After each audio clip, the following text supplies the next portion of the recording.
Ay po mga kalingap, magandang umaga po sa inyong lahat at magandang hapon, magandang gabi. At kung bago lang ako kayo sa aking channel, please po subscribe at paki-click na rin yung notification bell para maging updated po kayo sa lahat upang ginagawang mga video. At sa ngayon po mga kalingap ay kasama po natin ang buong Raw Boys po at pupunta po kami dito sa pabahay po ni kay Christy. So ngayon po mga kalingap, meron po tayong pupunta na iba at titingnan po natin mga kalingap. Isa na rin daw na matanda na at titingnan po natin mga kalingap kung ano po yung maitutulong natin. Ayan, samahan nyo po kami para mapasyalan po natin, and marami pong salamat na. At siyempre po mga kalingap, bago ang lahat huwag po natin kalimutan na suportahan Kuya Bal Santos Matubang Upload na vlog, Kalingap Rab, Ruel of Malalag, Rochelle Morales vlog, at siyempre po mga kalingap, ang Raw Boys. Marami pong salamat.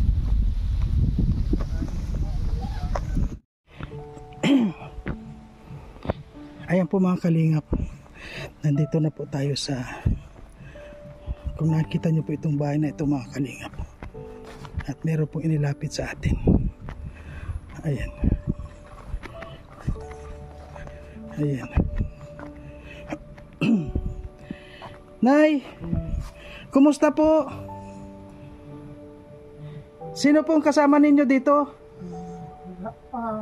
Po? Ay. Ano po? Akin po. Sandali po na yan. Yung. Nay, sino pong kasama nyo dito, Nay? Wala po. Wala po kayong kasama? Sa inyo pong bahay ito? Dito po. Ano pong pangalan nyo? Shirley baba. Po, Shirley. Ikaw po si Shirley. Bakit po, nasaan po yung mga anak ninyo, Nay? Kumarong sa dait. Nasa dait po? Basod. Nasa basod. Bakit po kayo nag-iisa dito, hindi kayo sinasamahan? Ayan po mga kalingap, at isa na naman po ang nakita natin na isang nanay na iniwanan po ng kanyang mga anak at mga mahal sa buhay. At siya ngayon po ay nag-iisa siya dito sa kanyang tinutuluyan, na sabi nga po nang naglapit sa atin ay binibigyan lang po siya ng mga pagkain dito, at alamin po natin mga kalingap. Ano pong kinakain nyo dito, May? Binigyan na po yan bigas. Ay, may bigas po kayo, nagsasaing din po kayo dito? Nasaan po yung asawa ninyo, Nay? Sa ngayon po mga kalingap, hindi pa po natin pwedeng ibunyag po itong kanya mga sinasabi dahil napaka-confidential po, kaya saka na lang po natin ilalabas ko yung mga sinasabi nila. Ito pong ilalabas natin na mga sinasabi niya ay yung namuna po ng pwedeng mailabas, at marami po siyang mga sinasabi, at siguro po balang araw kapag nako na po natin ay pwede po nating ibunyag ko ano po yung mga sinasabi niya. Nay, ano po, may asawa po kayo? May asawa kayo? Wala.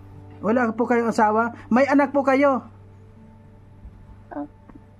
Ilan po yung anak ninyo, Nay? Lalaki ang lalaki. Kasi po mga kalingap, si Lola po ay marami pong ibinunyag sa atin na hindi pa po pwedeng mailabas. Kaya makinig na muna po tayo, at saka na lang po natin ilalabas. Nay, sino po yung pinutulan ng ari? Ako nga. Pinutulan mo po? Ikaw po ang nagputol? Ako nga ang pinutulan. Pinutulan ka po ng ari? Alam niyo po mga kalingap, si Lola Shirley po ay magugulat po kayo kapag inilabas na po natin ang totoong video.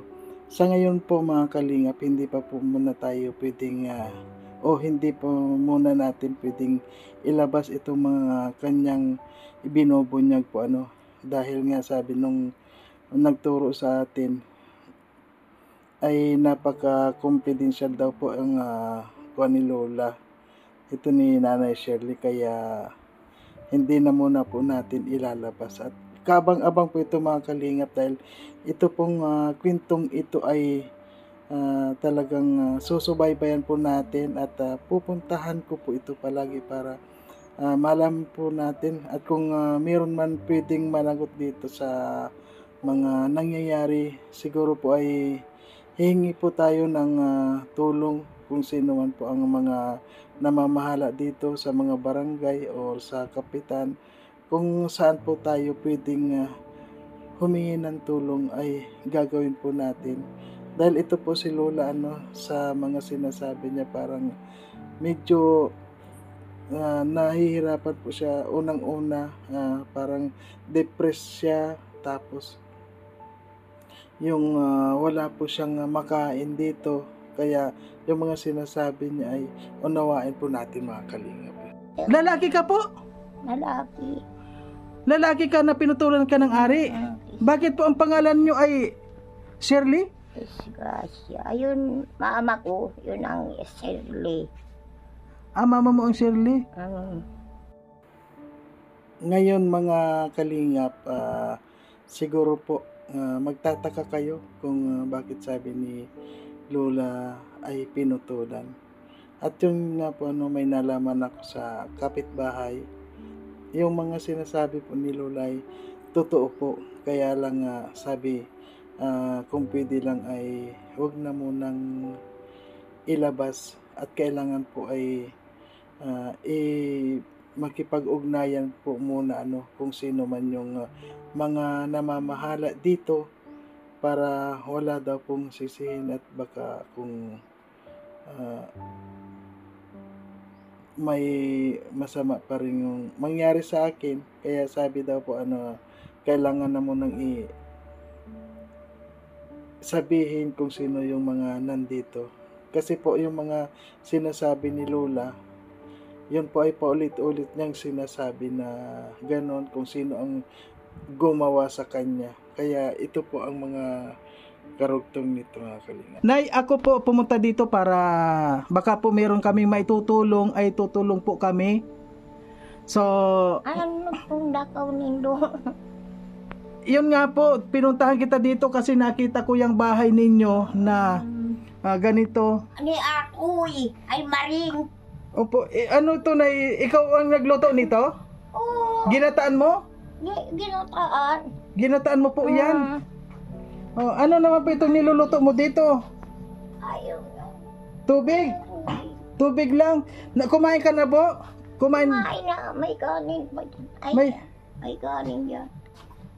Ay, oo nga po mga kalingap. May sabaw na yan. May sabaw niyan. Ayan po ang kinakain niya mga kalingap.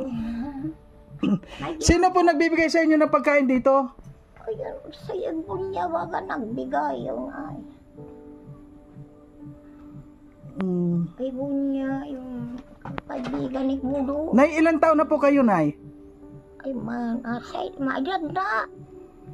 Ilang taon na po kayo? Maedad na. Opo, ito ilang edad? May 60? Kaya po mga kalingap, abangan nyo po ang mga katotohanan po sa susunod na mga video po mga kalingap. Abangan po natin ito mga kalingap. Years old. Ay, ang tanda na pala ni nanay. May edad na din. Wala ka pong kasama dito? Wala. Mara. Matagal ka na po dito sa tirahan mo? Ayan bahay yun kayo. Ayan yan. Nabigyan ng kanin. Binibigyan ka lang po ng kanin ng mga kapitbahay mo? Yung mga binili kong bigas. Siguro po mga kalingap, magtataka po kayo kung bakit ko pinuputol muna yung mga sinasabi niya. Kasi po, hindi po pwedeng ilabas yung mga sinasabi niya. At yun nga po, sinasabi ko na kailangan po natin na malaman ang mga katotohanan po. Dahil yung mga sinasabi niya po ay tulad niyang binili ng bigas kung sino ang kumuha. Kaya ito po mga kalingap, humingi daw po siya ng tulong sa atin. Nay, nangangailangan din po ba kayo ng tulong? Gusto niyo ng tulong? Gusto niya ng tulong? Tulad po ng anong tulong ang gusto ninyo? Kaya po, tulong niya ang ko. Yung, Bigas. yung may na tubig, kinuha yung isa diyang pangtabo doon. Ako nagpunta ay. Yung, yung madagdaging lagi si Rabi. Ano po? Ginayan yung kamay ko. Sa inali ako doon pagayon. Sinuntok ako. Kaya po ito mga kalingap, ini-stop ko muna po yung mga sinasabi niya dahil alam nyo po ang gumagawa po sa kanya ay hindi rin po iba. Kaya ito po hindi na muna, huwag na muna nating gawin o ilabas ito pong mga kwento ni Nanay Shirley. Kailangan ay pala muna natin po ito kung pwede nating ilabas ang mga video na ito. Abangan po ninyo mga kalingap, at sa ngayon po ay talagang tututukan po natin ito. At sa ngayon po kailangan muna nating tingnan ang kapaligiran niya. Mga kalingap dito po ewan ko lang po kung Nay, saan kayo kumukuha ng tubig? Parang ang dumi ng tubig ninyo. Doon, Sa Rabi. sa balon. Umiigib po kayo sa balon. Yan din po ang iniinom ninyo? Yan, iinit. Ay, iniinit niyo po. Kape. Hindi po, thank you po. Ito po mga kalingap, iniinit niya pala yung tubig para mainom niya. Lagyan ko ng bulaklak. Yan po. Kamiyas. Isabel. At dito po mga kalingap, malinis po si nanay mga kalingap. Yun Kung mayroon man pong basura, mga nakaipon. Sino po naglilinis dito? Yan. Nililinis, ikaw po. Ako nililinis ko man.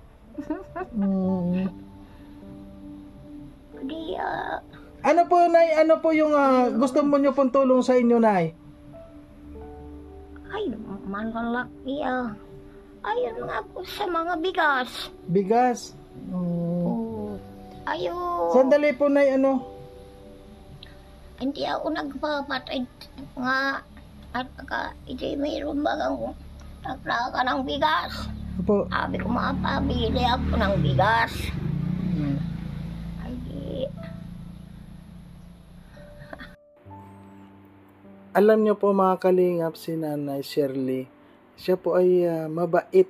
Napakabait po niya, At siguro kaya siya inabuso dahil sa kanyang kabaitan. Kung makita nyo po mga kalingap, itong kanyang tirahan talaga pong wala na, madumi po. Talagang pinabayaan din po siya, pagkatapos sigurong maubos o makuha yung mga gustong kunin sa kanya.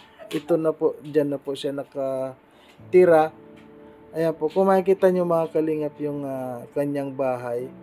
At kapag umulan po, basta walang hangin, siguro hindi naman po siya mababasa. Kaya lang wala siyang banig, wala siyang kung ano man pong mga tulugan.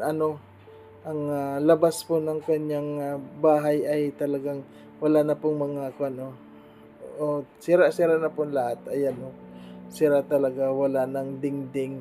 Ganyan lang po siya. Natutulog lang siya dyan sa tabi na yan. At siguro po kung matutulungan po ito si nanay, lalong-lalo na sa kanyang pagkain, sa mga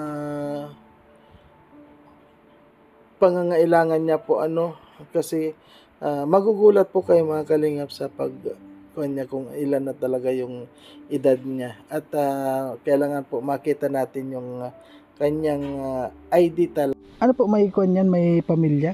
Meron. Ay, may pamilya siya. Oo, pinabayaan ng pamilya niya dito. Mga pamangkin niya. May asawa pa po siya ngayon? Wala na. Ay, wala nang asawa. Wala na. Patay na yung asawa niya. Sino po ang nagsusuporta dyan? Ay, kami na lang. Ayun. Naglilinis naman siya sa bahay. Oo. Ano yung bahay niya?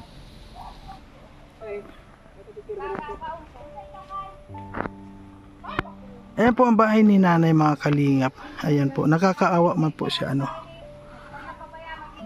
At ngayon po kasama natin si Dodong titinan po natin kung ano po yung maitutulong natin po sa kanya. Ayan po mga kalinga.